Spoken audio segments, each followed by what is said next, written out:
Generasi salaf sesungguhnya itu nggak pernah bikin mazhab namanya salafiyah. Berarti mereka ngada-ngada dong dengan mazhab salafi itu. Jadi salaf itu, kata beliau, bukan sebuah mazhab. Seolah-olah ini menjadi kelompok umat muslim, lalu yang lainnya tidak mengikuti salaf begitu. Justru mengada-ngada dengan mazhab salafi, atau yang dinamai salafi atau wahabi itu yang bid'ah.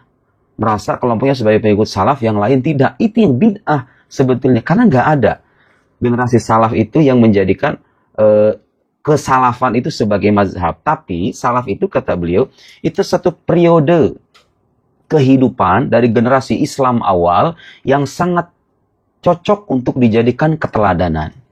Nah sekarang ulama-ulama muslim, Ahlus Sunnah wal Jamaah, Asy'ari, Maturidi, itu mengikuti generasi salaf juga.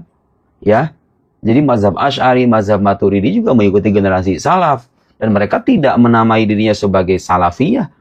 Karena generasi salaf sendiri tidak menjadikan keberagaman mereka itu sebagai mazhab. Tapi itu metode dalam memahami agama, mempraktekkan agama, begitu ya.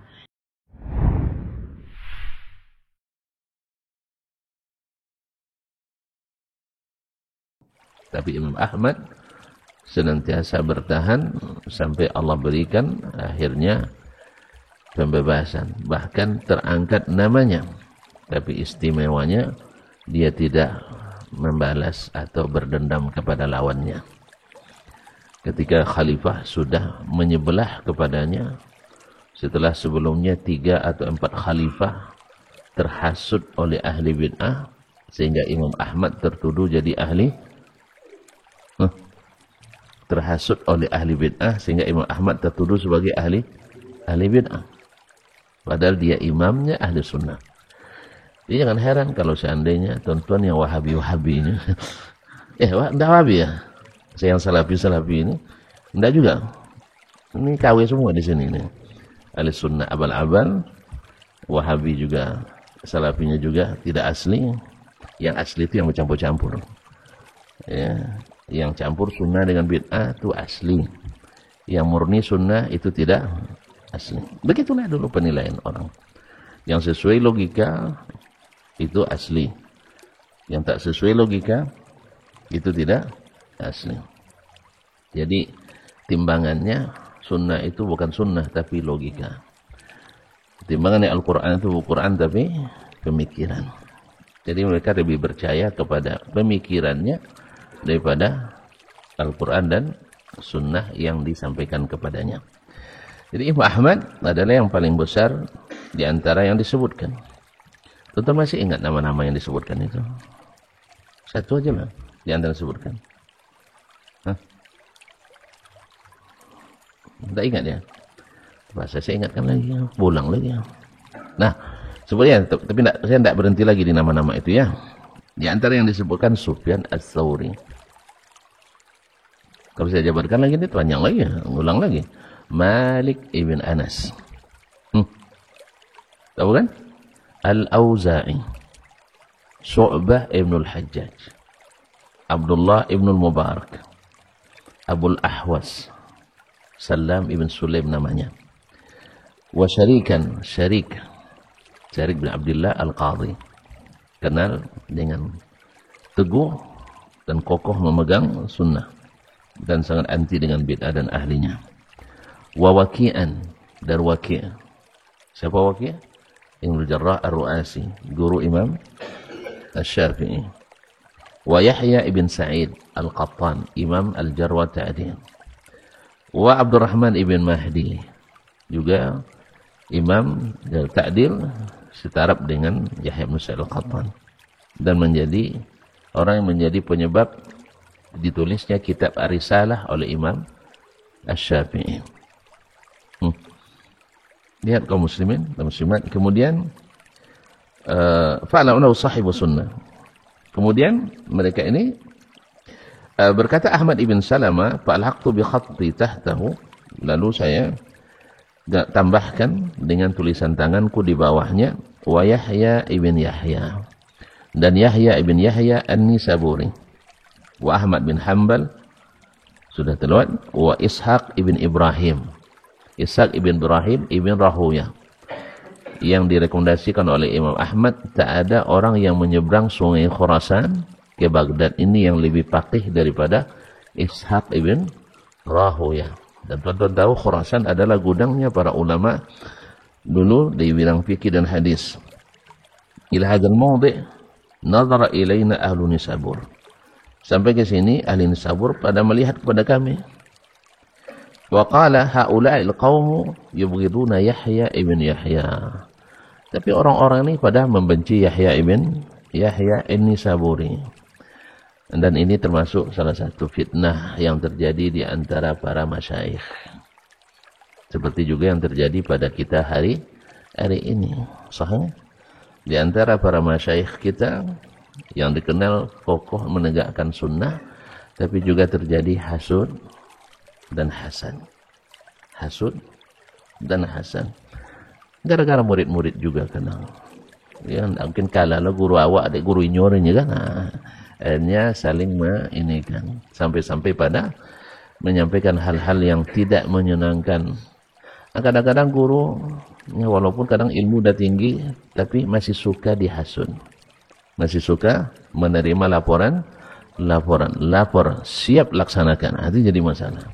Akhirnya tidak sedikit orang yang saya melihat sendiri dari guru-guru kami dilaporkan oleh yang ini, yang itu. Akhirnya yang itu disingkirkan, dijarah, betul-betul dijarah, itu dihajar beramai-ramai.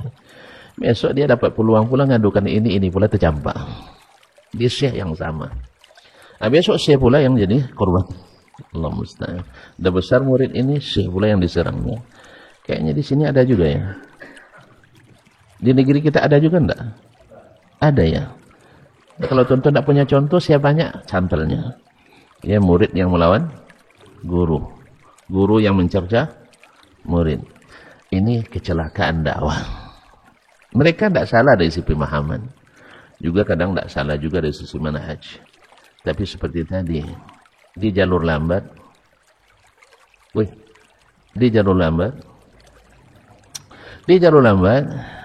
jalannya cepat. Di jalur cepat, jalannya lambat. Apa hasilnya? Di jalur cepat, antum jalan lambat, kena tabrak dari belakang. Di jalur lambat, antum jalan cepat, nabrak orang yang di depan. Atau nyebrang di bukan jembatan JPO. Kan ya? Kebanyakan kita nyebrang pakai JPO atau lompat pagar. Ustaz-ustaz pun lompat pagar banyak, Sahih? Tengok ada JPO di jalan-jalan yang disiapkan. Tidak ada yang terpakai. Padahal orang-orang ngaji juga banyak. Sahih apa enggak? Jadi dalam beragama kadang perangai itu terbawa juga.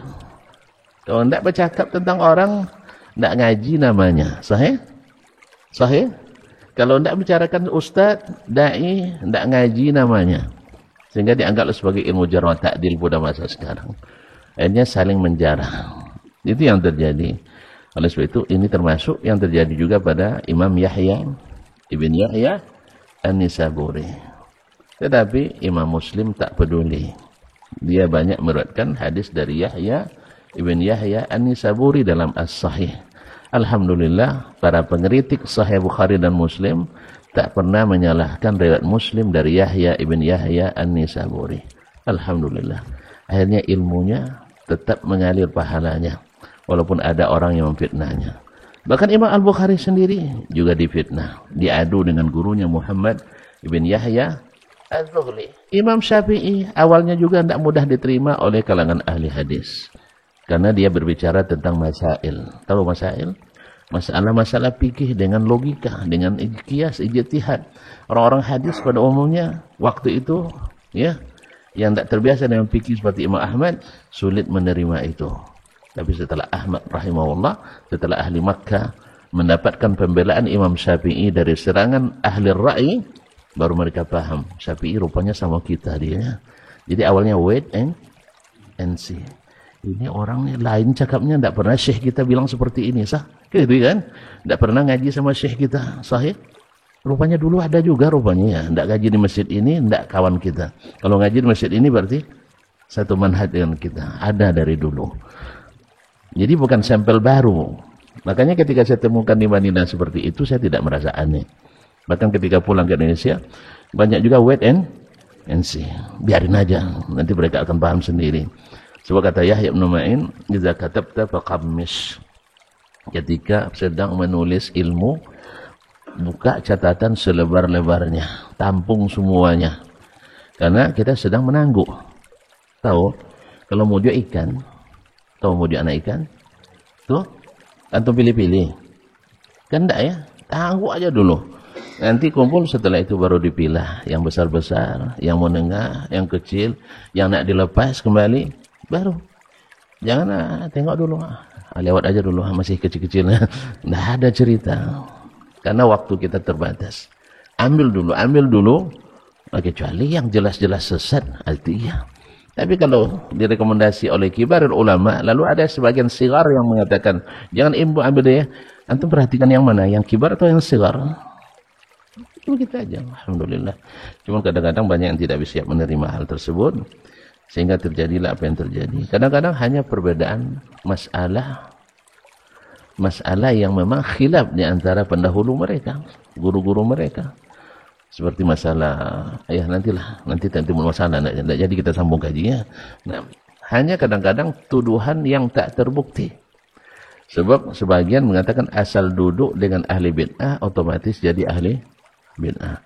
Ini risiko bahayanya, kaidah ini. Nanti duduk dengan orang musyrik, atau jadi orang musyrik. Nanti kita kafirkan orang nanti tanpa dalil. Duduk dengan orang Cina jadi orang Cina, duduk orang Afrika jadi orang Afrika. Ini kaidah batil. Kaidah batil. Karena tidak duduk itu tidak semuanya sama. Ada duduk karena bisnis, sahih. Ada duduk karena memang tidak ada tempat lagi. Sahih. Iya. Antum tidak pernah duduk sama perempuan di angkutan umum? Ngaku pernah, gitu kan? Iya. 2 jam tak turun, antum tegak kan? Naik asam urat. Akhirnya terpaksa, kalau bisa disuruh minta pindah, mungkin. Kadang-kadang kan tak mau, ada yang tak mau pindah. Ya pesawat 3 jam nanti. Sahih? Makanya antisipasi kalau jalan jangan sendiri, bawa istri. Itu ya, atau bawa anak gitu. Ini salah satunya. Jadi kaum muslimin dan muslimat dirahmati Allah SWT. Cuma kadang-kadang bawa istri tidak sanggup mengikuti. Siapa ya? Kalau Ustaz, ini bawa anak kecil. Baik, kita lanjutkan ya. Jadi nama-nama besar, ternyata yang paling besar di antara yang besar itu adalah Imam Ahmad bin Hanbal rahmatullahi ala al-jami'. Kalau kita yang besar di antara yang terkecil di antara yang kecil pula. Allah musta'an. Wa ana alhaqtu bihaula'i alladzina dzakara Qutaibah rahimahullah. Si Abu Usman mengatakan, saya sambung pula. Saya tambahkan dari apa yang disebutkan oleh Imam Qutaibah ibn Sa'id. Qutaibah ibn Sa'id sudah kita jelaskan kemarin ya? Tak juga ya? Qutaibah ibn Sa'id al-Hadatsani Abu Raja al-Baghlani, guru Imam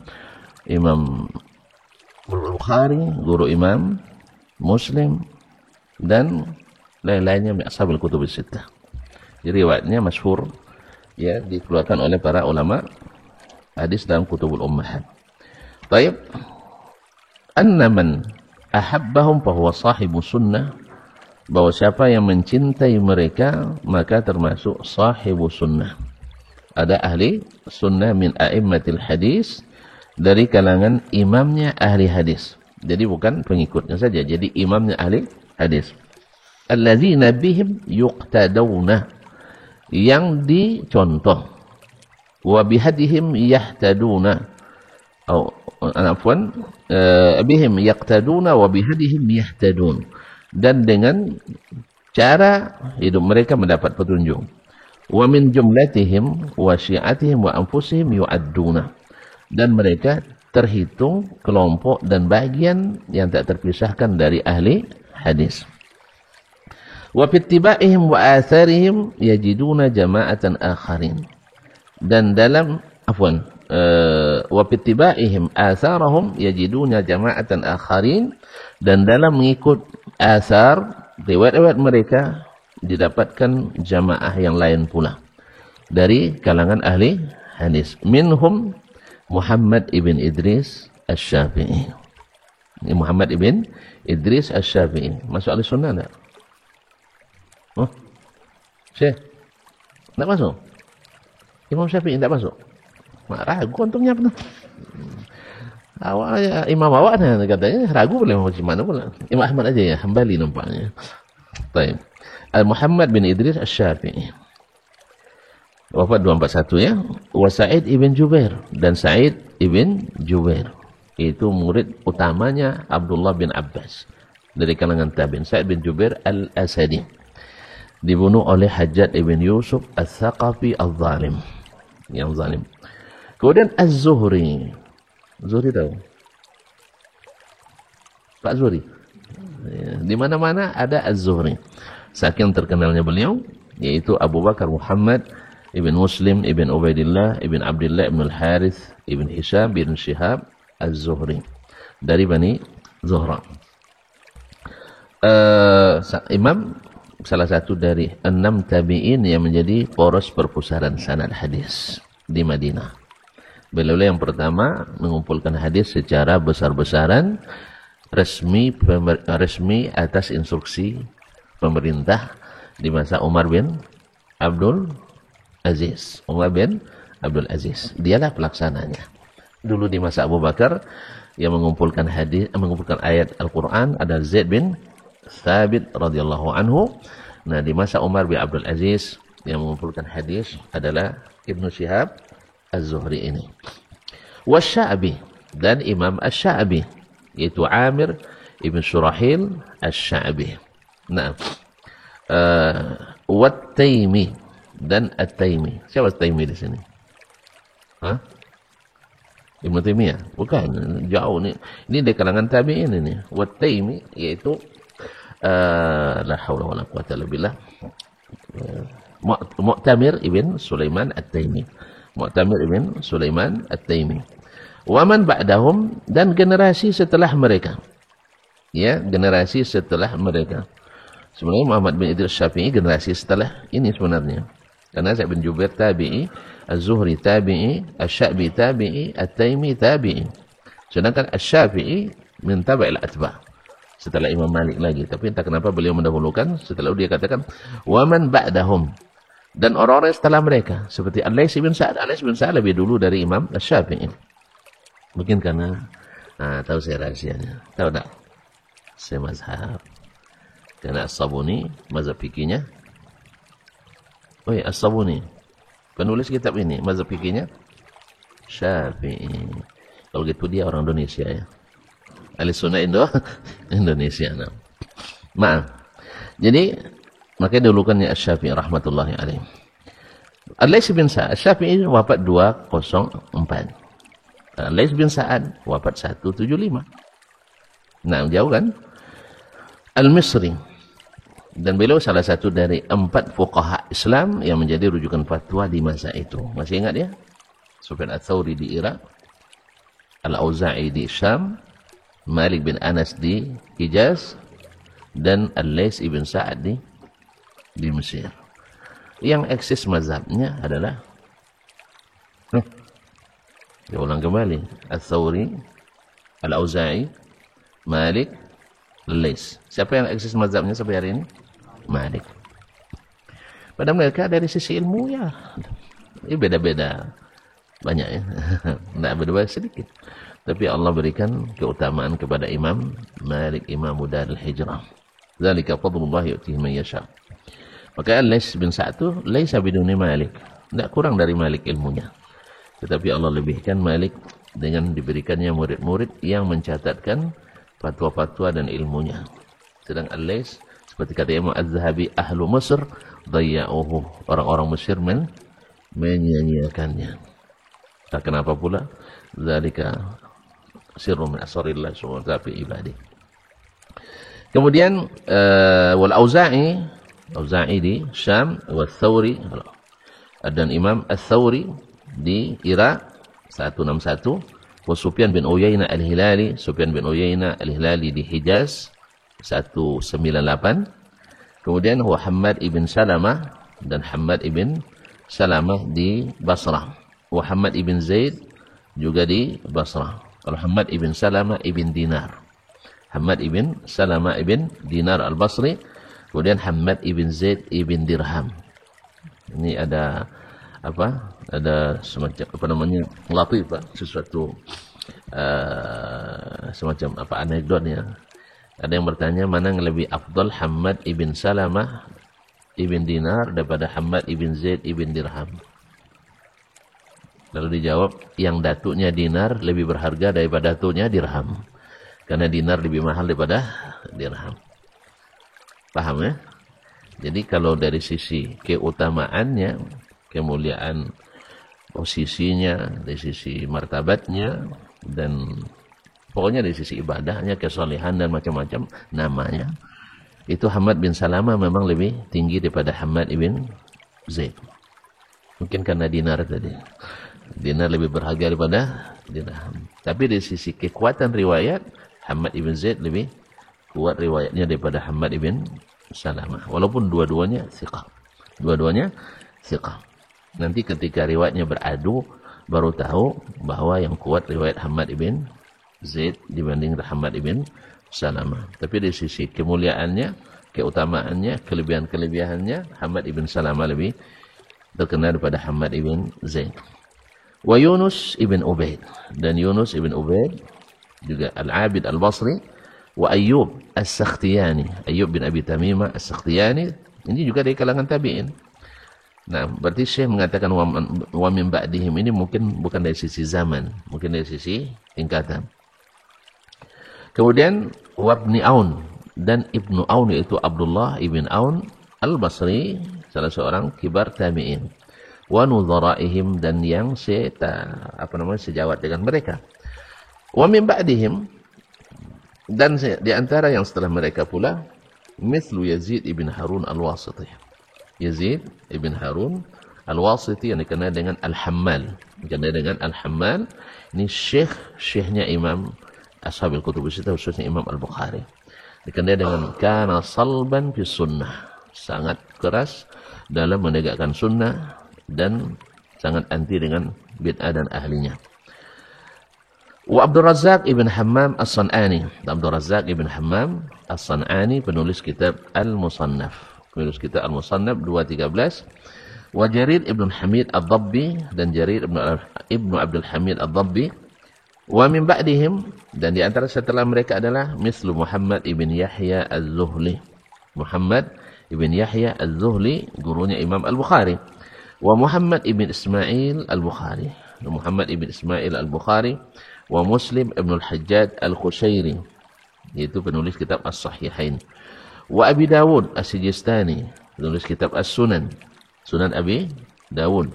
Wa Abi Zur'ah Ar-Razi, Abu Zur'ah Ar-Razi ini adalah imam Ilalul Hadis wal Jarh wa Ta'dil.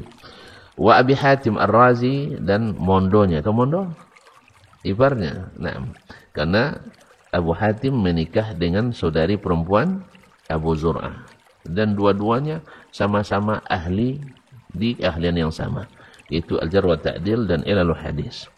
Dan dari keduanya lahir seorang ulama besar, anak dari Abu Hatim, keponakan daripada Abu Zur'ah, yang mencatat ilmunya dan ilmu ulama yang lain, yaitu Ibnu Abi Hatim. Kira mana yang alim, ayah daripada anaknya? Hah? Dia mengatakan anaknya lebih alim, cuman ayahnya lebih terkenal. Maka kalau ayah lebih terkenal dulu, anak payah. Payah terkenalnya. Makanya biarkanlah anak kita lebih terkenal dari kita. Sebab anak tak bisa melepaskan nama ayahnya. Tapi ayah bisa menimbun nama anaknya. Tapi karena memang dia punya kelebihan, maka terkenal juga seperti orang tuanya. Disebutkan kalau sholat, ya jarang tidak menangis. Jarang tidak menangis. Itulah Ibnu Abi Hatim Abdurrahman. Wabnuhu, dan anaknya, dia anak Abu Hatim Ar-Razi. Wa Muhammad ibn Muslim ibn Warah Ar-Razi, juga guru dari Imam Al-Bukhari dan Muslim. Wa Muhammad ibn Aslam At-Tusi, Muhammad ibn Aslam At-Tusi. Wa Abu Sa'id Utsman ibn Sa'id Ad-Darimi As-Sijzi, penulis kitab Ar-Raddu 'ala Al-Jahmiyah. Wal Imam Muhammad ibn Ishaq ibn Khuzaimah an-Nisaburi. Dan Imam Muhammad ibn Ishaq ibn Khuzaimah an-Nisaburi. Oleh sebagian Asy'ariyah dianggap sebagai Asy'ari. Padahal dia menkafara orang-orang yang tidak mengakui Allah ada di atas arsy. Nah, dan kitabnya Kitabut Tauhid 2 jilid oleh Ar-Razi, seorang mutakallimin bermadzhab Asy'ari, mengatakan kitabu kufur. Kitabnya karena berisi ayat-ayat dan hadis tentang tauhid yang menurut al-mutakallimin mengakui Allah bertempat, mengakui Allah turun, mengakui Allah punya jisim dan sebagainya. Menurut mereka dianggap Allah bertempat kalau kita katakan Allah di atas, dianggap Allah berjisim kalau kita katakan Allah di atas. Makanya ketika Ibnu Khuzaimah mengisbat itu dalam kitabnya, dianggap kitabnya kitabu kafara. Allah musta'an. Jadi kalau ada yang bilang tidak ngafir-ngafirkan, basa-basi semuanya. Bahkan mohon maaf, antara Maturidiyah dengan Asy'ariyah sendiri juga tidak akur. Kalaupun akur ibarat api dalam sekam. Kalau kembali ke ajaran aslinya, mereka sendiri juga saling membid'ahkan. Ya, Al-Maturidiyah dianggap oleh Asy'ariyah sebagai syakkakin, orang-orang yang teragu. Yang lain pasti tidak mau pula kalah. Allah musta'an. Ma'asyiral kiram dirahmati Allah SWT. Kemudian Al-Aziz kana yud'a Imam al-A'immah. Muhammad ibn Ishaq ibn Khuzaimah dikenal dengan Imamul A'immah. Imamu al-A'immah karena murid-muridnya rata-rata adalah para imam di bidang ilmu, baik hadis maupun fikih. Kana yud'a wal Muqri kana Imam al-A'immah fi asrihi wa waqtihi. Dan juga sebagai ini saya ragu nih. Apakah Al-Muqri maknanya di sini Abu Bakar Al-Muqri atau yang kembali kepada Ibnu Khuzaimah. Karena Imam al-A'immah fi asrihi waqtihi. Dia adalah imamnya para imam di masanya. Pada masanya. Wa Abu Ya'qub Ishaq ibn Ismail Al-Busti. Naam. Baik, di naskah ini kembalinya kepada Ibnu Khuzaimah. Jadi kalimat tadi adalah dia Muqri. Kalau di sini wala amri kana Imam al-A'immah fi asrihi. Dia benar-benar imamnya para imam di masanya di Ishaq Muhammad Ishaq ibn Khuzaimah. Wa Abu Ya'qub Ishaq bin Ismail Al-Busti dan Abu Ya'qub Ishaq bin Ismail Al-Busti. Dari Bust itu sekarang di daerah Afghanistan. Di sekampung dengan Muhammad ibn Hibban, penulis kitab Sahih Ibnu Hibban Al-Busti. Nah, masih ada suku Bust sampai sekarang masih ada di Afghanistan. Wal Hasan ibn Sufyan Al-Fasawi. Hasan ibn Sufyan Al-Fasawi. Baik. Wajaddi min qibali abi, dan datukku dari jalur bapakku, kata Abu Usman As-Sabuni rahimahullah. Abu Sa'id Yahya ibn Mansur Az-Zahid Al-Harawi. Yahya ibn Mansur Az-Zahid Al-Harawi salah seorang a'immatu Asy-Syafi'iyah. Wa Abi Hatim Adi ibn Hamduyah As-Sabuni. Dan Abu Hatim Adi ibn Hamduyah As-Sabuni juga datuk beliau dari jalur bapaknya.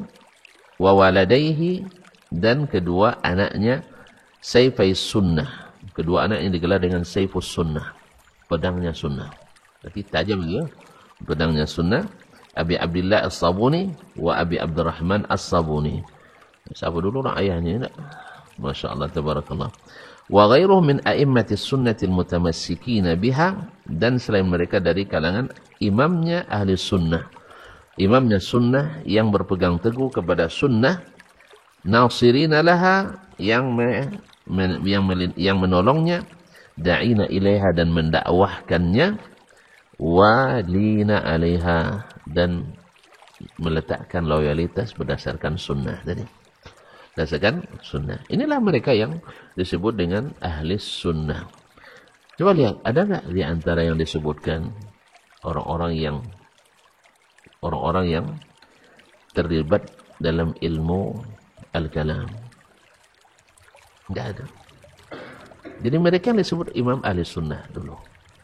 Nggak ada Tidak ada yang disebut imam ahli kalam. Al-Walid Al-Karabisi tidak tersebut. Husain Al-Karabisi tidak tersebut. Pokoknya karabis itu tidak masuk. Ya, karena mereka dulu ada pendekar ilmu kalam. Hafs Al-Fard juga tak termasuk. Kemudian ya kalau misalnya kalangan sebelumnya Jahm bin Safwan apalagi tak amat jauh. Nah, sahih. Kemudian Amr bin Ubaid Al-Mu'tazili tidak masuk. Karena memang mereka tidak jangankan disebut ahli sunnah, disebut ulama saja tidak dulu. Ketika ulama sunnah, ahli sunnah itu dominan, ahlul kalam itu tidak disebut ulama. Sebab ulama itu nisbat kepada ilmu, dan ilmu itu yang diketahui di kalangan salaf adalah ilmu Quran wa sunnah. Sebab sebelum datang Al-Quran dan sunnah ada ilmu. Zaman apa disebut? Sebelum turun Al-Quran dan sunnah, zaman apa namanya? Zaman jahiliyah. Zaman jahiliyah apa andalannya?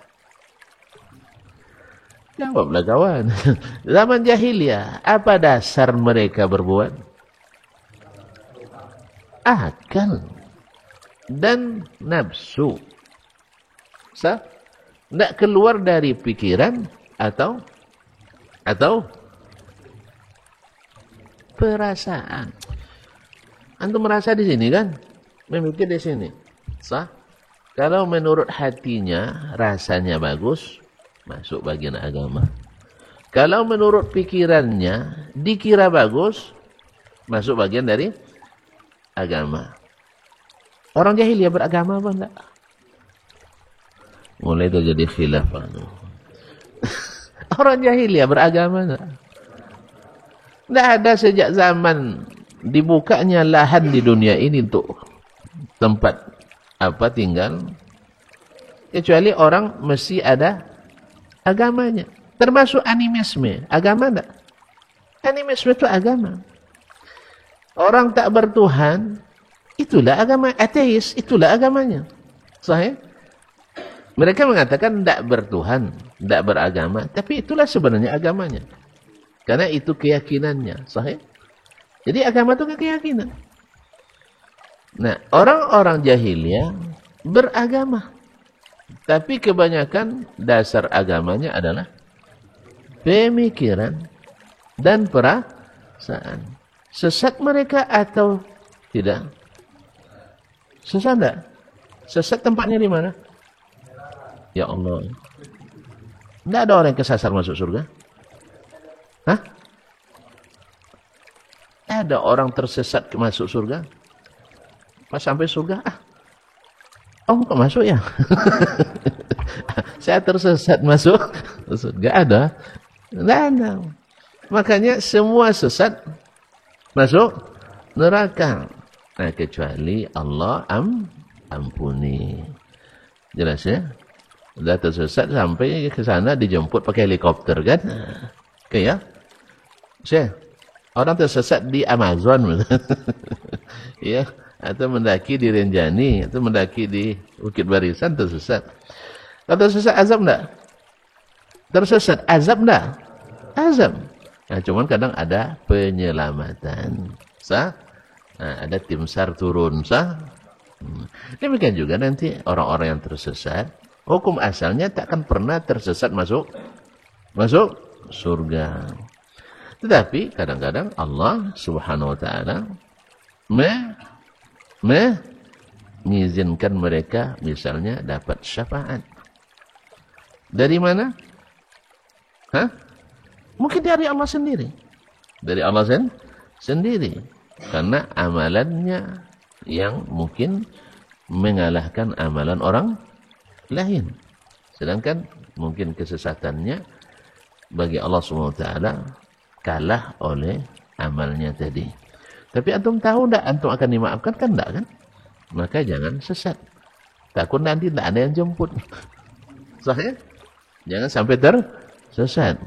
Karena sesat itu tak masuk surga. Sesat itu tak masuk surga kecuali setelah mampir dulu di neraka. Yang parahnya sesatnya kalau sampai keluar dari batas jemputan. Tahu enggak? Woi, antum kalau tersesat, terbang ke segitiga Bermuda, tidak ada yang sanggup jemput. Tahu segitiga Bermuda? Hah? Tidak ada yang bisa menjemput ke situ. Sebab yang jemput pun akan hilang juga. Belum ada yang selamat. Jadi kalau ada yang sudah mulai dengan teknologi, melawan Tuhan, nah pergilah ke Bermuda dulu, biar tahu. Segitiga Bermuda. Jadi jangan sampai ke sana sesatnya, enggak. Ya, jangan sampai ke situ. Itu tidak bisa terdeteksi sampai hari ini, belum terpecahkan oleh ilmu manusia. Mau buat percobaan? Tidak usah lah ya. Kita tidak disuruh untuk itu. Tapi kita disuruh untuk mengambil ibrahnya. Jadi kaum muslimin dan muslimat dirahmati Allah SWT, kita lihat tadi, kata beliau, وَهَذِي الْجُمَلْ الَّتِي أَثْبَتُّهَا فِي هَذَا الْجُزُءِ كَانَتْ mu'taqada jami'ihim. Sebagian dari akidah yang saya torehkan di kitab ini dari awal, kan dia menyebutkan dari awal tentang akidatus salaf wa ashabil hadis. Sudah kita pelajari ya? Masih ingat ya? Masih lupa? Ya kita ulang lagi lah. Kan di antara yang disebutkannya adalah bahwasanya dasar akidah itu Al-Quran dan Sunnah.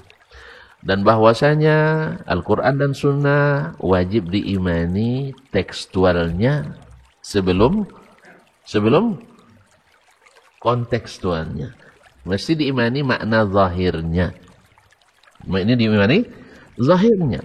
Karena Allah dan Rasulnya SAW berbicara dengan bahasa Arab yang menjelaskan. Bukan bahasa simbol. Bukan bahasa bukan bahasa simbol. Itu simbol enggak? Pernah pramuka? Ya, bukan bahasa simbol, tapi bahasa jelas.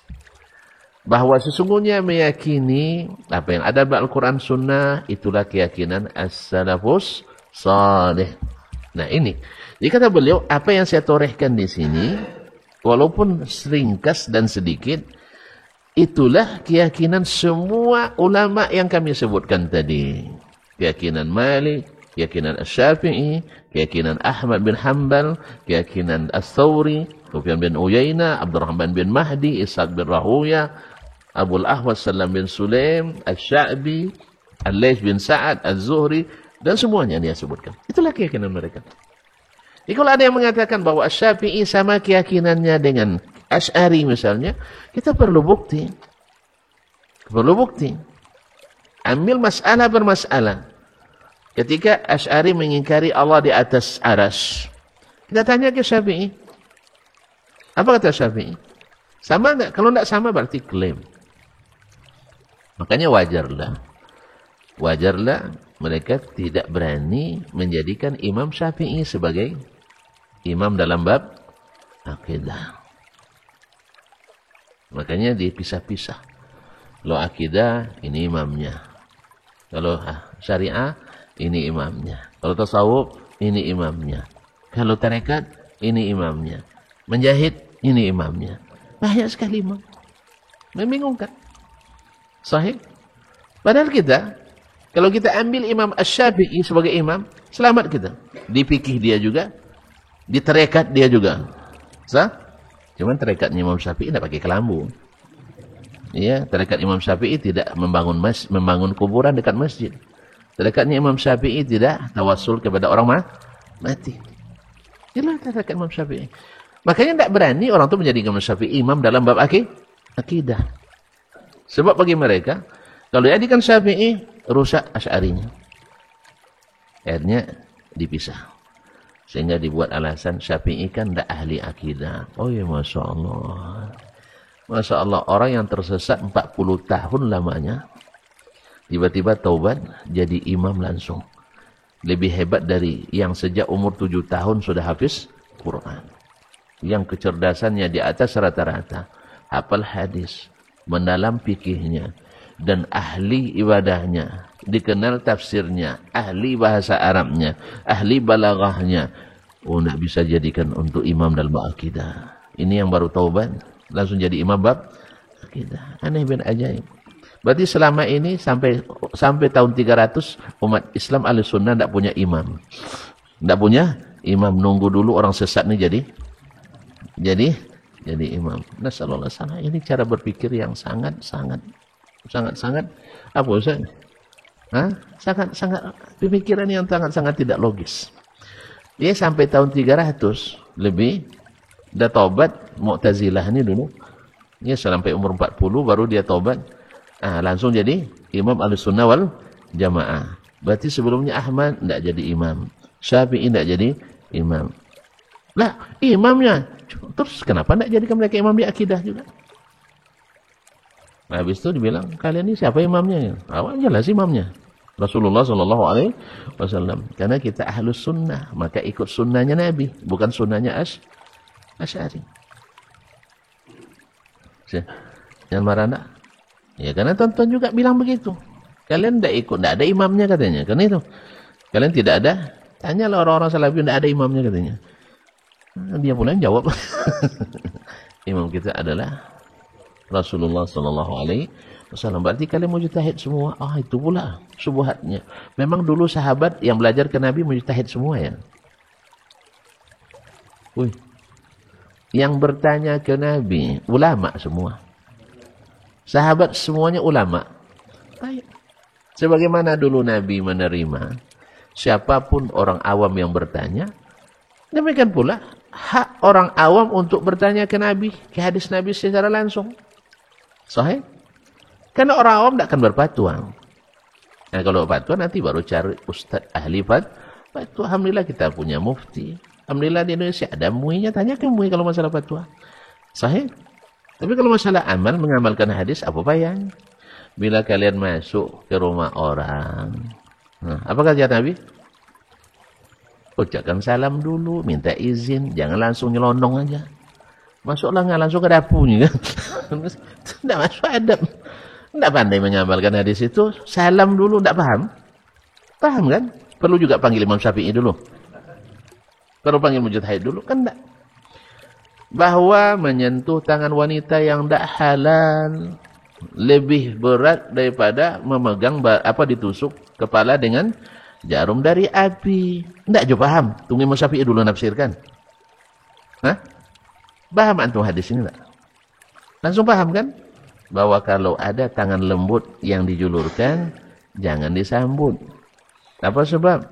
Nambah dosa. Tapi kalau tangan-tangan kasar ya, pegang erat-erat. Karena ini menggugurkan dosa. Paham tak? Saya bicara depan bapak-bapak. Nanti kalau depan ibu-ibu lain. Kalau ada tangan yang agak kasar, dijulurkan, jangan dipegang. Karena itu menambah dosa. Bikin nanti tegang perasaan. Sahih? Tegang urat saraf. Makanya akan dipegang. Karena nambah. Itulah maksud hadis.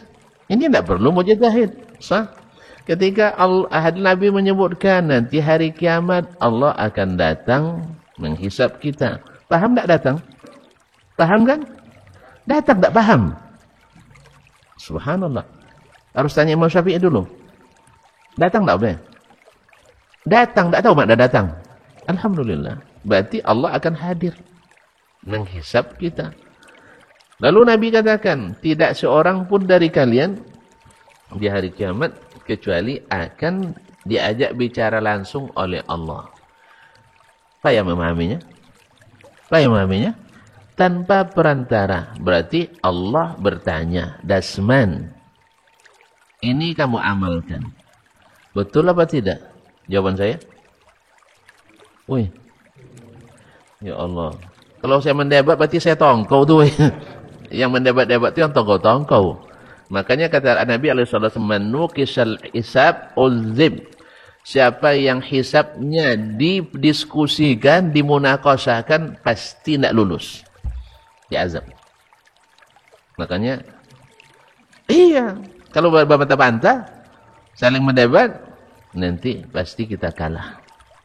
Sebab nanti saksinya kulit kita. Saksinya kaki kita. Saksinya tangan kita. Semuanya bicara. Mulut bisa berdusta. Memang lidah lembut dari gigi. Jadi bisa aja diputar-putar bersilat lidah. Karena lidah itu lentur, jaga besilan. Sah? Makanya hadis seperti ini tidak susah dipahami, kecuali kalau lah masuk ilmu kalam yang jelas jadi kalam. Makanya, oh kalau Allah bicara berarti pakai lidah, kalau pakai lidah berarti makhluk, berarti Allah tidak boleh bicara. Cara apa sih itu Yunani kuno juga lagi. Antum punya HP bercakap, ada lidah. Ada lidah. Pandai dia cakap. Pandai kan? Lalu dibilang Allah di atas, kalau di atas masih berjisim. Berapa banyak hal yang ada zatnya tapi tidak berjisim. Ini gelombang elektron antum pakai nelpon itu ada apa tidak? Maujud apa tidak? Nawa. Menawa. Ada kan? Ada apa enggak? Apa bukti adanya? Nih ya, garisnya. Oh, dalam ini lemah sinyal. Sah? Lemah sinyal. Hanya 2 garis. Berarti ada enggak? Di mana dia? Ada di sini, sah? Baik, ketika kita bilang dia ada dalam masjid, apakah dia menempati? Apakah dia memang mengambil tempat?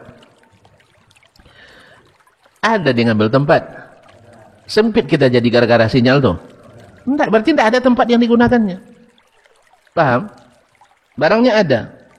Ada di sini. Mengambil tempat? Enggak. Lalu di mana keedah? Kalau dia ada di atas aras, mesti menempati aras. Keedah batil. Keedah apa? Batil. Barangnya ada, sah? Ada bukti adanya? Tertangkap oleh pesawat kita. Oh, sinyalnya lemah. Sah? Pergi keluar, oh sinyalnya kuat. Betul kan? Barangnya ada? Ada. Di mana? Di sini. Astagfirullah. Di sini.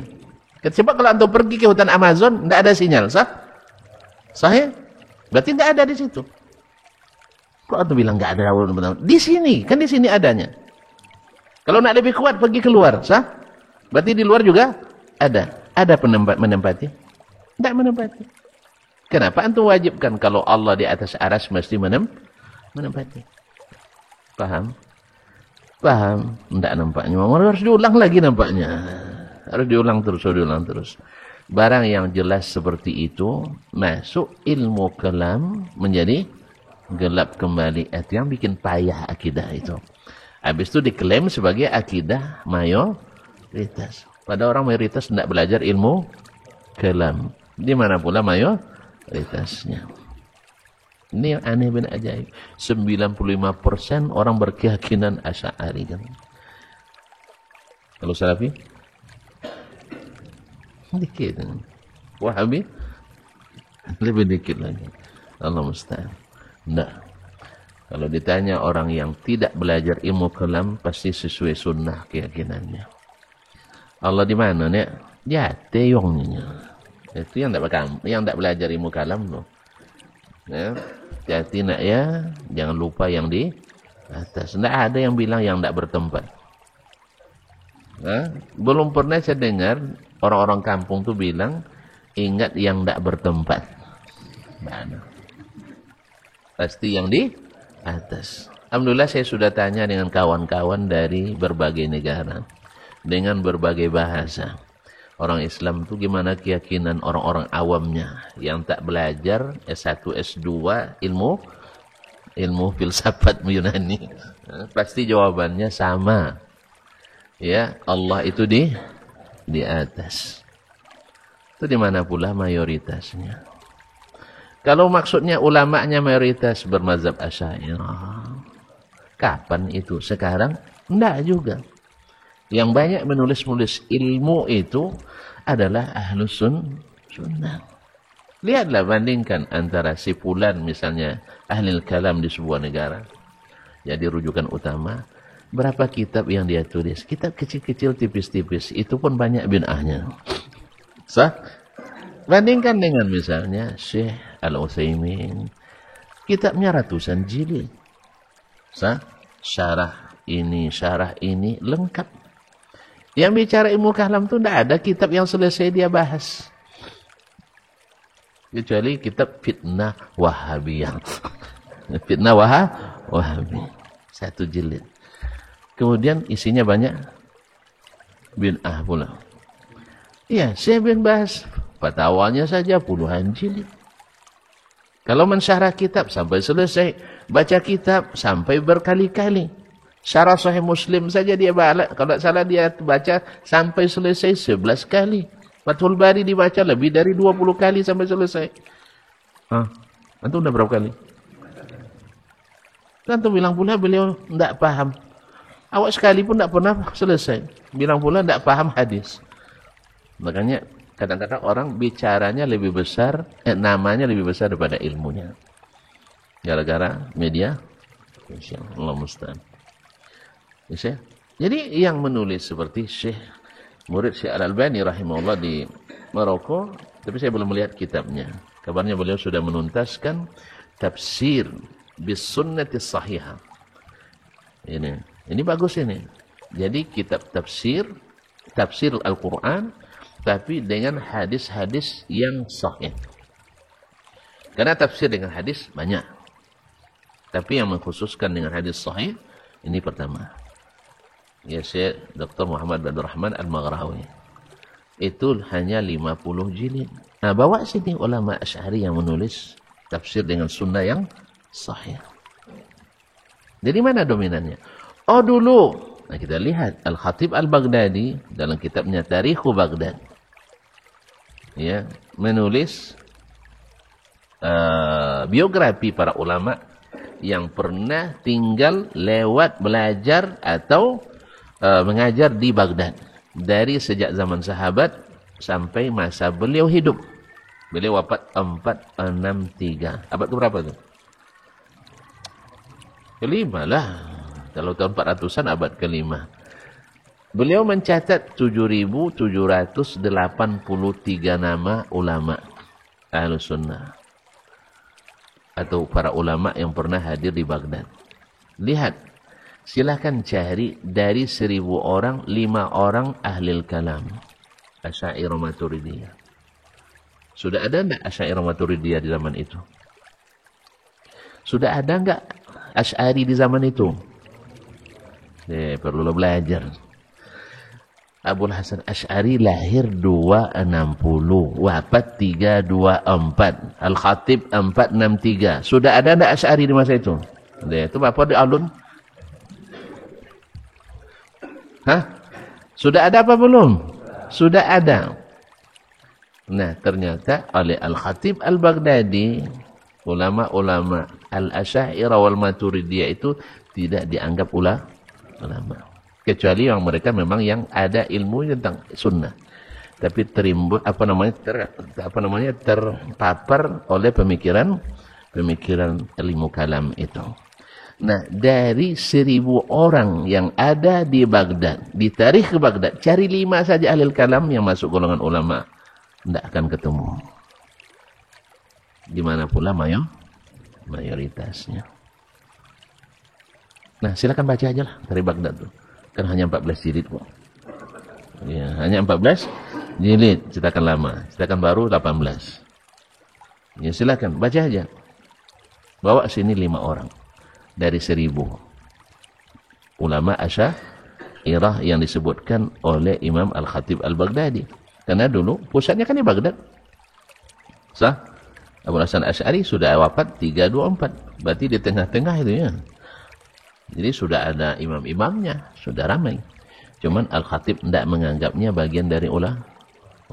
Karena memang mereka ulama. Mereka adalah pemikir. Tapi di saat ilmu sudah mulai lemah, di saat orang sudah fanatisme dengan mazhab-mazhab, habis abad kelima, mulai perang antar mazhab, antar golongan. Disitulah akhirnya naik para ulama, yang mereka sebut ulama kalam itu. Akhirnya mereka dengan merapat ke penguasa. Dari dulu sampai hari ini dan semasa, masih bertopangkan pada penguasa. Menghasut, adu domba, dan mempersempit gerak Ahlus Sunnah. Itu aja caranya dari dulu sampai hari ini. Tidak dengan ilmu. Sebab kalau kembali kepada sunnah, kita akan mengatakan sesuai Al-Quran dan sunnah menurut pemahaman as-salafu as-salih. Baik, nampaknya ada terang di luar. Coba matikan lampu. Di dalam sudah mulai gelap. Dah, nampaknya harus berlama-lama juga ya. Masalahnya tonton cepat lupa tuh masalahnya. Sah? Barang-barang yang jelas-jelas kelam juga. Jangan sudah gara-gara nyebut ilmu kelamnya sudah mulai kelam ini. Jadi jadi kalau antum bilang belum ada, berarti wajarlah ada sebuah khatib. Ini orangnya sudah ada, tapi tidak dianggap ulama, karena memang bukan ulama. Ya, mohon maaf ya. Saya bukan bermaksud merendahkan Imam Abdul Hasan Asy'ari, tidak. Cuman dilebihkan dari, seperti lebih dari Syafi'i, lebih dari Ahmad bin Hanbal, lebih dari Ibnu Khuzaimah, lebih dari Imam Bukhari. Itu yang tidak benar. Itu yang saya maksudkan. Masa dipaksakan dia jadi imamnya Ahlus Sunnah, padahal dia sebelumnya adalah Mu'tazilah. Lalu imam Ahlus Sunnah sebelumnya mana? Itu maksud saya. Bukan kita nak merendahkan. Karena beliau sudah terbukti memang sudah kembali ke mazhab as-salaf. Walaupun para pengikutnya tidak mengakui. Biasa aja itu, tidak ada masalah. Tidak ada masalah. Orang-orang Quraisy dulu mengakui ikut Ibrahim dan Ismail. Tapi mereka jauh dari Ibrahim dan Ismail, itu biasa.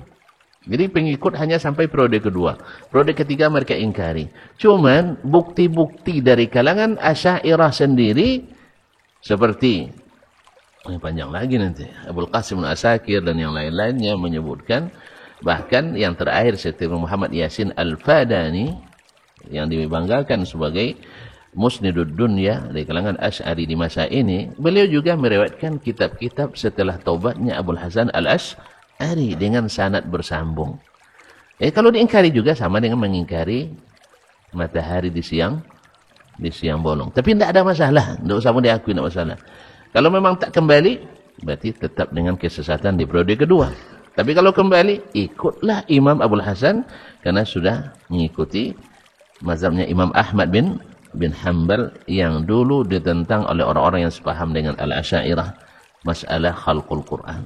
Sama dengan Mu'tazilah. Bedanya hanya dari sisi ini dan itu, penakwilan-penakwilan saja. Pada hakikatnya tidak mengakui Al-Quran ini sebagai kalamullah yang diucapkan Allah Subhanahu wa ta'ala. Penafsiran mereka yang beda. Keduanya sama-sama mengingkari. Dan itu yang dulu menyebabkan Imam Ahmad disiksa, Imam Ahmad dikucilkan, Imam Ahmad diprovokasi, Imam Ahmad dipersekusi. Sampai berlebih ditawan dan sebagainya. Gara-gara itu. Nah, tiba-tiba ada pula yang mengatakan Imam Ahmad seakidah pula dengan Asy'ari. Masya Allah. Tiba-tiba Imam Ahmad mengikut mazhab Asy'ari. Yang masyhur adalah Al-Asy'ari bertaubat dan ikut mazhab Imam Ahmad bin Hanbal. Ala kulli hal. Ini kita sampaikan maksudnya untuk menjelaskan kronologi sejarah. Bukan untuk merendahkan orang-orang yang barangkali sudah membentangkan tempatnya di surga. Ya, semoga Allah merahmati Imam Abul Hasan Al-Asy'ari dan semoga para pengikutnya menyadari bahwa imam sudah meninggalkan apa yang mereka yakini hari ini, yaitu berupa akidah yang diambil dari Abdullah ibn Sa'id bin Kullab Al-Kullabi yang cara berpikirnya sama dengan Al-Mu'tazilah, dengan Al-Jahmiyah. Walaupun mereka tidak mengakui, tapi dasar logikanya sama. Kalau begini mesti begitu. Allah mesti disucikan dari 6 arah. Tidak di depan, tidak di belakang. Tidak di kiri, tidak di kanan. Tidak di atas, tidak di bawah. Ini kaidah Jaham bin Safwan. Kaidah Jaham bin Safwan masuk dalam akidah yang disebut Ahlus Sunnah wal Jamaah. Tidak di atas, tidak bawah, tidak kanan, tidak kiri, tidak depan, tidak belakang. Apa namanya? Tidak ada. Logika manapun yang sehat pasti mengatakan tidak. Tidak ada. Antum jangan paksakan dengan dogma, doktrin. Oh kan Allah bebas. Ya, tidak sama dengan mantap. Kalau antum bilang Allah bebas, tidak sama dengan makhluk, biarkan dia di atas arasnya. Yaf'alu ma yasha. Dia berbuat kehendaknya. Biarkan dia turun di sepertiga malam terakhir. Kenapa antum atur-atur dia dengan keadaan makhluk? Kan balik lagi keadaannya kan. Kalau Allah bebas, ayo kita bebaskan sesuai yang diinformasikan. Dah cukuplah dulu ya. Cukup dulu, besoklah kita sambung lagi insyaallah. Terima kasih dan mohon maaf. Wabillahi taufiq wal hidayah. Assalamualaikum warahmatullahi wabarakatuh. Sampai jumpa kembali di War Islam Channel.